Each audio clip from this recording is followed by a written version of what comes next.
Ես չեմ հասկանում ԿՊ-ի այս էйֆորիան, այս սալյուտ խփելը տպավորությունն է, որ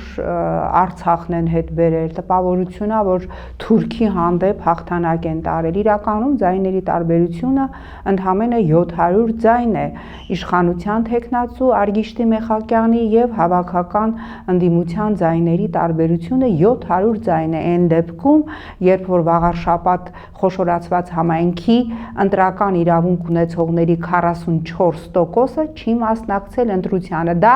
շատ վատ է, որովհետև այդ չմասնակցողները, ովքեր փորձում են իրենց չմասնակցությունը ձևակերպել ապաթիայով, հուսալքությամբ կամ մենք քաղաքականությամբ չենք զբաղվում ստահակային ձևակերպմամբ, իրենց քվեարկությունը համարելով, իրենց վաղվա ընտրությունը համարելով քաղաքականություն, նրանք ըստ էության աշխատել են ԿՊ-ի օգտին։